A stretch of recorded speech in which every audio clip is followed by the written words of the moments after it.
সাবের হোসেন চৌধুরীও গ্রেপ্তার হলেন। তার গ্রেপ্তারের খুব বেশি যৌক্তিকতা আছে কিনা এটা নিয়ে আলোচনা করা যেতে পারে। তিনি আসলে খুব বেশি দিন মন্ত্রী হননি। এই দ্বাদশ জাতীয় সংসদ নির্বাচনের পরেই তিনি বহুদিন পর তিনি মন্ত্রিসভায় আসলেন, অথবা একটা ক্ষমতার বলতে গেলে একটু কাছাকাছি আসছেন।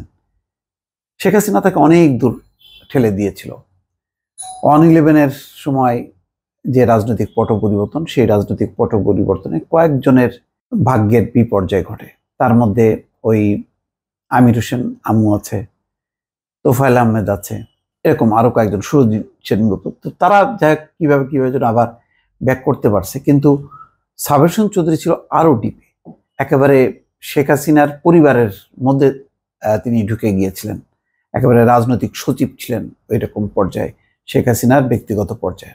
দেখতাম যে তার অবস্থানটা কত স্ট্রং ছিল সরকারের কাছে।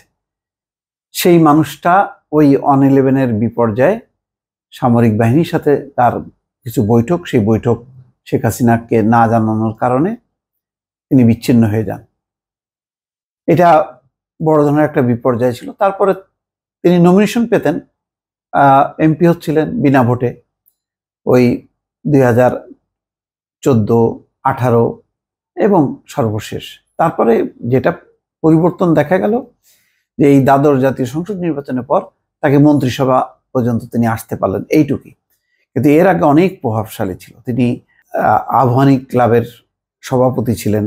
আবাহনী ক্লাবের একদম উজ্জ্বল দিনে তিনি খুবই প্রভাবশালী একজন ফুটবলার, সংগঠক ছিলেন।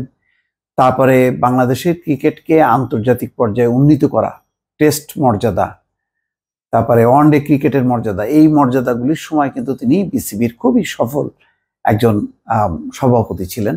পাপনের মতন বিতর্কিত ছিলেন না, খুবই জনপ্রিয় একজন ব্যক্তি ছিলেন সাবের হোসেন চৌধুরী। মিষ্টিভাষী, উচ্চশিক্ষিত, চমৎকার মানুষ, নিঃসন্দেহে বলা যায়।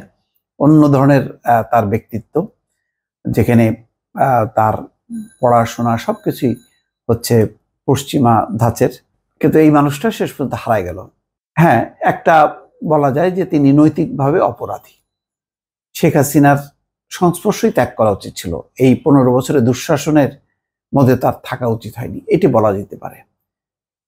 এর বাইরে আর কোনো কিছু আছে কিনা সাবের হোসেন চৌধুরীর বিরুদ্ধে আমি জানি না।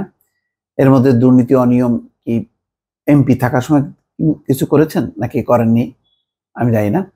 কিন্তু ওই প্রচলিত যে আওয়ামী যেই গান্ডু মার্কা যে সমস্ত পলিটিশিয়ান আছে, কেড়া টাইপের আছে না আওয়ামী লীগের, ওই তথাকথিত আওয়ামী লীগের তিনি না।